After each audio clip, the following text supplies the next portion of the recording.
de s'affronter sur les pelouses. Ils ont fait plus ample connaissance. Qui jouera où et avec quelles ambitions? Ils étaient 650 au Ciné Expo pour avoir réponse à ces questions. Reportage d'une néophyte en la matière. Vendredi soir avait lieu au Ciné Expo, à l'initiative de Matélé, avec Canal C et Canal Zoom, le désormais traditionnel rendez-vous festif des joueurs namurois qui s'affronteront cette saison sur les terrains. Une occasion unique de se retrouver tous dans un même lieu pour faire la fête, dévoiler ses cartes, ses atouts et ses objectifs.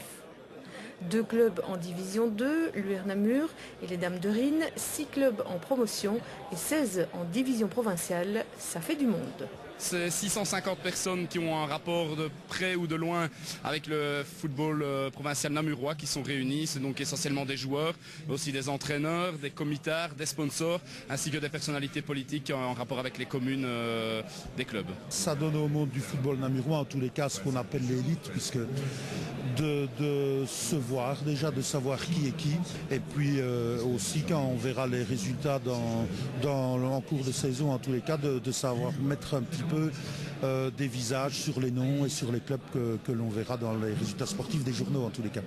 C'est la 4e fois que l'événement est organisé. La première, ils étaient une bonne centaine. Cette année, près de 650 personnes ont fait la fête au foot avant la saison. Ça fait partie du jeu. Tout le monde connaît l'importance des 3e mi-temps. Oui, mais par définition, je crois que le football reste un sport populaire. Ça reste un sport où je pense encore une fois que même si les VIP sont importants, ce qui fait quand même l'ambiance d'un match, ce sont les supporters.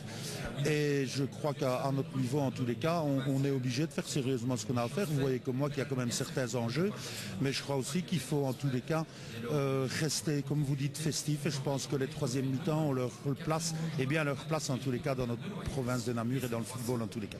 Vendredi, c'était une 3e mi-temps qui avait aussi comme objectif la présentation en vidéo de chaque club, présentation qui est d'ailleurs diffusée sur les antennes des télés locales en ce moment. Et pour ce qui concerne ma télé, la saison redémarre dimanche prochain avec le premier direct de la saison, Extra Ball. Donc Extra Ball, c'est le rendez-vous des sportifs pour avoir les derniers résultats, les derniers résumés, des rencontres dans un premier temps de football, en attendant la reprise des championnats de volley et de basket. Et donc c'est tous les dimanches en direct sur ma télé à 20h avec Arnaud Ouillard, des invités.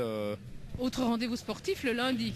Challenge qui reprend ses droits le lundi 1er septembre aussi, avec plus de sujets magazines, des retours sur les rencontres du week-end qui sont un petit peu analysées autrement, et la connaissance avec l'un ou l'autre sportif dont on parle parfois peu. Un ancien sportif dont on a beaucoup parlé lors de cette soirée, c'est Gilbert Baudard. L'affaire du casse du Hans-sur-Lesse avait éclaté le matin même. Dans les allées de Ciné Expo, on parlait aussi de la petite finale des Diablotins à Pékin et de la médaille d'argent des relayeuses. Alors, 8 parades des sujets de conversation. À mon avis, ça va être l'affaire Baudard qui va alimenter toutes les discussions ce soir. Quand vous avez pris un peu la température des clubs et des gens que vous rencontrez, qu'est-ce qu'ils ressentent de cette histoire? Personne n'en revient, tout le monde dit que c'est incroyable. Il y en a beaucoup plus qui en rigolent que des personnes qui trouvent ça scandaleux. C'est plus pris à la rigolade manifestement. On a été surpris bien entendu de l'annonce du petit accident de parcours de Gilbert Baudard, on ne doit pas le nier, mais on a aussi vibré cet après-midi pour les filles qui ont terminé 2e et qui ont une médaille d'argent aux Jeux Olympiques. Mais je crois que nous ne connaissons pas les aboutissants de cette affaire Gilbert Baudard. Alors à quoi bon la commenter? Et je crois que par décence, on est ici pour parler football, point. Pour le club de foot de Rochefort, on n'a pas plaisanté avec cette actualité. Gilbert Baudard avait été engagé comme entraîneur pour cette saison. L'équipe était présente au complet lors de cette soirée de présentation de coup d'envoi.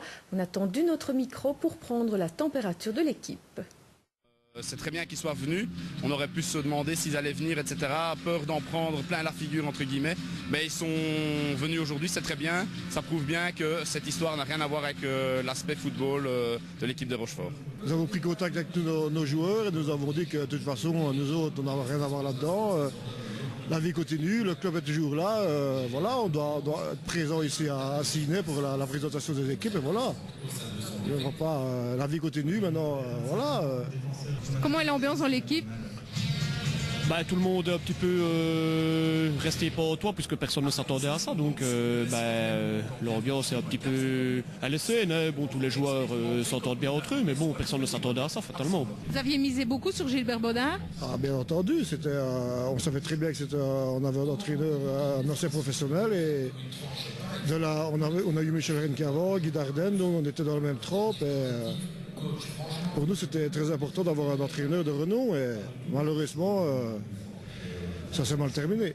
L'avenir est quand même clair à ce sujet-là. Est-ce que la force de l'équipe va vous permettre de passer cette épreuve? Oui, la force de l'équipe est là, vu que c'est les joueurs qui sont sur le terrain. Gilbert Baudard n'était que l'entraîneur, donc les joueurs sont sur le terrain. Il a su nous donner une certaine base, donc la base est là. Pendant la préparation, la base est là, donc j'espère, comme l'entraîneur adjoint et le préparateur physique, on va continuer dans cette optique-là. La base est là et on va continuer dans cette optique-là pour le championnat. Je crois qu'à partir de demain, donc on va essayer de rechercher après ça. Puis voilà, j'espère que d'ici mardi, on aura un nouvel entraîneur chez nous. Il y a déjà des contacts, mais voilà. Alors j'imagine que des noms circulent déjà sur le remplaçant? Oui, des noms circulent, mais ça, c'est pas notre problème. Nous, on est là pour jouer. Nous, reprendra qui nous reprendra. À ce point de vue-là, on fait confiance à Titi Gio. Titi Gio nous a dit qu'il était démissionnaire, d'accord. C'est lui qui a été chercher Gilbert Baudard, mais Titi Gio est un homme de parole. C'est lui qui a été cherché, mais maintenant, il va trouver un remplaçant, il ne va pas nous lâcher. Donc, Titi Gio, on peut lui faire entièrement confiance. Premier rendez-vous, c'est quand? Nous jouons le premier match de championnat dimanche prochain à Gemat-sur-Sorbe.